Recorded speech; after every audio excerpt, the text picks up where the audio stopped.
Hi, I just wanted to post a video today about how I'm deciding on batteries for this thing. The batteries are actually in transit right now. They might arrive today. And I also wanted to show you what I'm doing to get the battery management system going. But first we're going to cut to a low audio fidelity segment where I show you the spreadsheet I've been working with to make the decision among different battery options. So here's the spreadsheet I developed that I'm now using to try to figure out which battery options would be best for me and which ones I can rule out. It's pretty simple actually. I think all the math is correct, though I wouldn't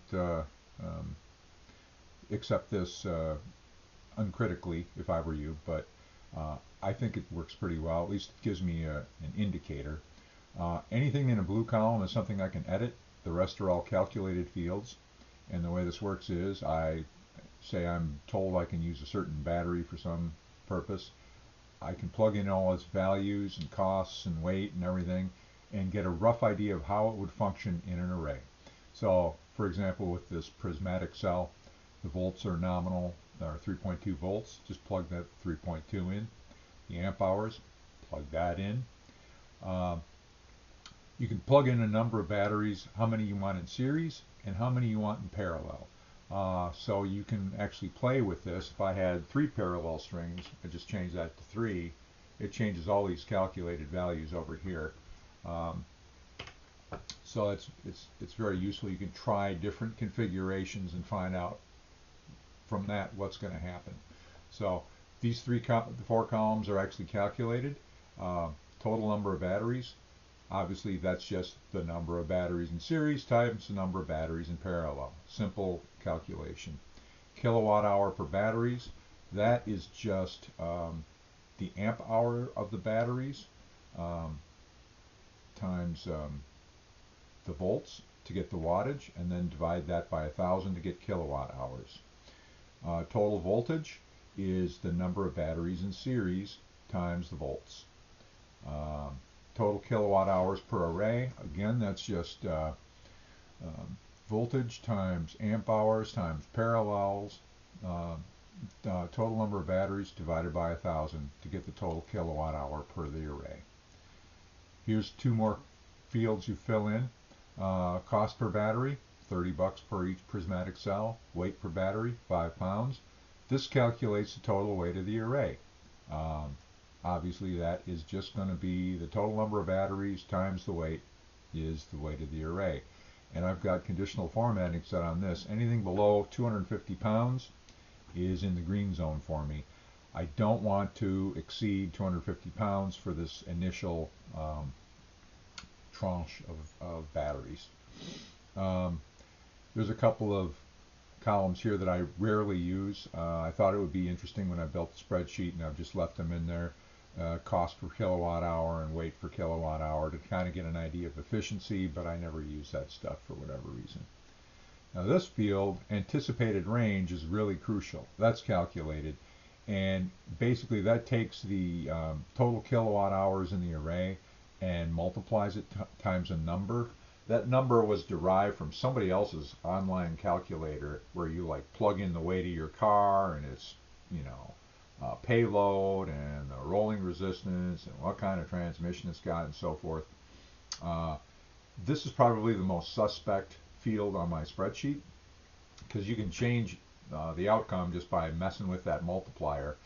I obviously tried to make that accurate and reasonable based on a bunch of digging around, but it could be off.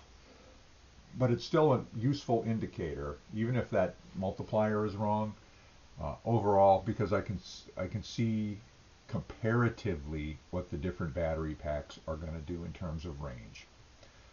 Total cost, calculated field, obviously number of batteries times cost per battery. And then this last very interesting thing is maximum horsepower. So in this case, this array here, I'm going to get during a peak 49 horsepower. Well, that's the theory. Which should be enough to move my Volvo. It certainly won't be brisk, but it'd be fine for driving around town at 25 miles an hour. Um, so there are other options here that are not so good, and some of them are much better. Ultimately, it would be nice to have 115 horsepower. That would be almost the same as stock using a electric motor, but obviously that's quite a bit more expensive. So anyways, let me show you how this works. We'll just select a clear column or a clear row. We can plug in some hypothetical numbers, and I'll just show you how the thing works. We'll call this option test 1. Let's say someone says, yeah, I've got these batteries, they're 16 volt 50 amp hour batteries. I'm like, oh, cool. Let's see if I put 8 in series. Let's put 9 in series. That gets me to 144 volts. It's kind of where I want to be. Let's just go cheap. We'll just have one string. There won't be anything in parallel.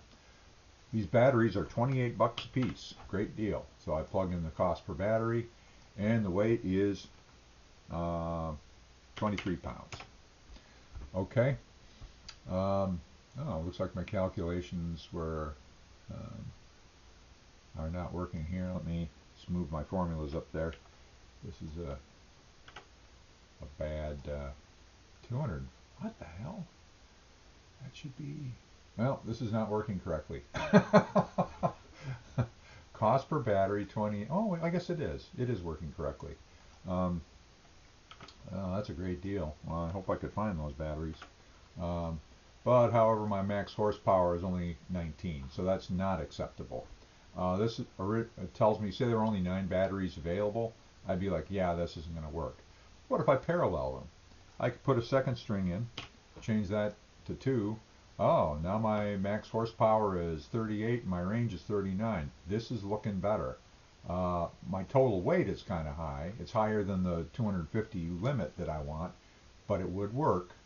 The range is okay, and the max horsepower is adequate.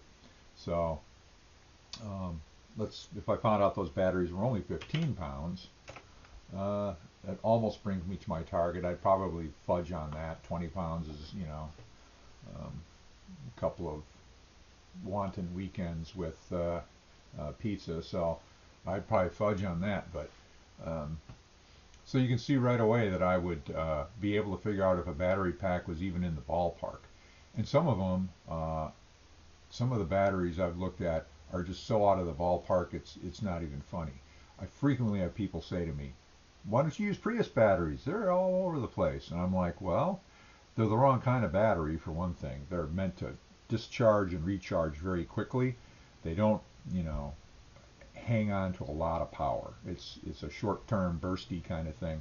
But anyways, if you go ahead and do the math on the spreadsheet, looks like a set of Prius batteries to get me 20 horsepower would cost me $8,400 and only get me 21 miles of range. That's the worst possible option. So, Prius batteries, not my thing, and yeah, just not a great thing. And then it also weighs 708 pounds. Right now, the prismatics are the clear leader. I am having problems finding BMS, but it's looking pretty good. I've looked at the Tesla batteries, the salvage ones. The costs are not crazy high. The max horsepower would look good on these. The ranges would be excellent as well. I mean, they're good batteries. They're purpose built for this stuff. My problem is BMS. I'm not gonna, hack a Tesla BMS system and try to mate that to the CAN bus in my Volvo. That's insane. And I haven't been able to find a BMS that's reasonably priced that can handle hundreds of cells. So it's kind of outside of the realm of possible right now. Maybe when I've got the car in a state where it's really a viable car and I'm going to drop some serious coin on the batteries, I can find a BMS and it'll make sense to invest then. But at this point, with my minimum viable product approach, it's looking like the prismatics are probably my best option. So here's the battery management system that I settled on, for good or ill. The Dally system, Dally, I don't know. Uh, it's this thing is supposedly going to be able to handle 500 amps, 24 batteries in series. There are wiring harnesses that will go to each cell to monitor the relative voltage on each one. And today's little task, while I'm waiting for the batteries to actually arrive, is to put these on each and every one of these leads. So I got 25 leads for this one. And then I also got the battery equalizer module. This is actually kind of inexpensive, but what this does is if there's one cell that is markedly higher than the others, when this thing stops because it thinks the whole pack is full, this will bleed off excess energy from that overcharged cell till it comes closer to the other ones. Then this thing will permit the whole pack to get topped up some more. So this balances individual cells so that the ones that are, more charged than the others are brought back down, so that the whole thing can come up and come to level. So that's the theory. All the reviews I've seen say it works well.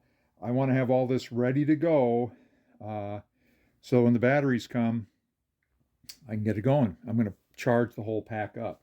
The other dimension being, I don't have bus bars to bridge each battery. I went with prismatic cells. So those bus bars have got to be fabricated tomorrow. I've got copper on the way. So anyways, that's what's happening. More videos coming soon. When I get the whole array built, configured, and charged up, I'm then going to do a full power test on